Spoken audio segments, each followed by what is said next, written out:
कृष्णाय वासुदेवाय हरये परमात्मने क्लेशाय क्लेशनाशाय गोविन्दाय नमो नमः। हरे कृष्ण कृष्ण कृष्ण हरे हरे, हरे राम राम राम हरे हरे। बोलिए श्री राधा श्याम सुंदर लाल की जय। সকল কৃষ্ণ ভক্তদের শ্রীচরণে আমার অনেক দণ্ডবোধ প্রণাম।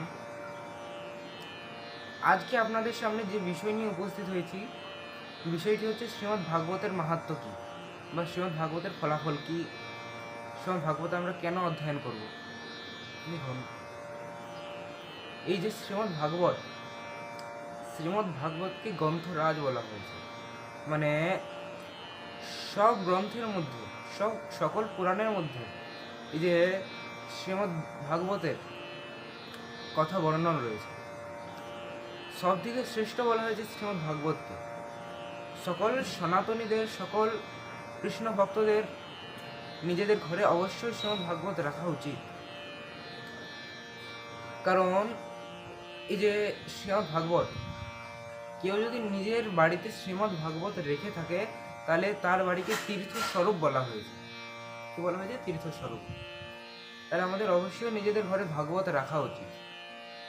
আর ভাগবতের মাহাত্ম্য কি? যে ভাগবত শ্রদ্ধা ও নিষ্ঠা সহকারে পড়ে থাকে, সে ভগবান অত্যন্ত প্রিয় হয়ে থাকে। শ্রেণুয়া শ্রদ্ধয়া ইয়ত্ত মম সন্তোষে কারকম।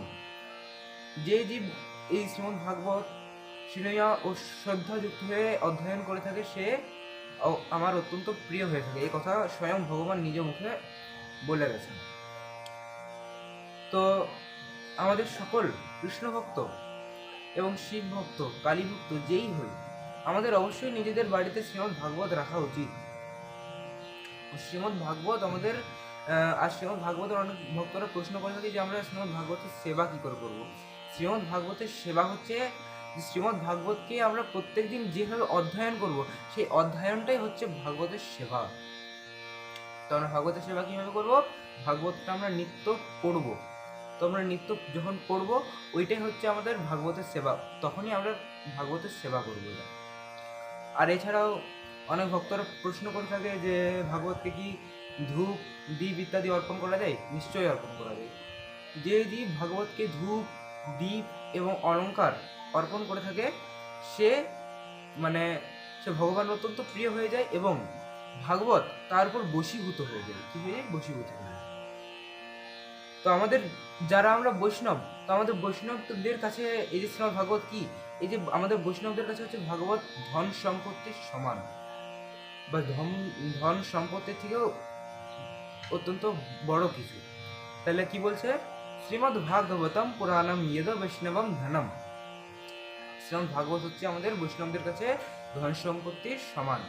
তো আমাদের বৈষ্ণবদের তো নিজেদের গৃহে শ্রীমদ্ ভাগবত অবশ্যই রাখা উচিত। এছাড়াও যারা বৈষ্ণব নয়, যারা শাক্ত, যারা শৈব ইত্যাদি, তাদেরও নিজেদের গৃহে অবশ্যই ভাগবত রাখা উচিত। সবাই শ্রীমদ্ ভাগবত অধ্যয়ন করুন, ভাগবতের সেবা করুন। জয় রাধেশ্যাম। সকলের চরণে আমার অনেক দণ্ডবোধ প্রণাম।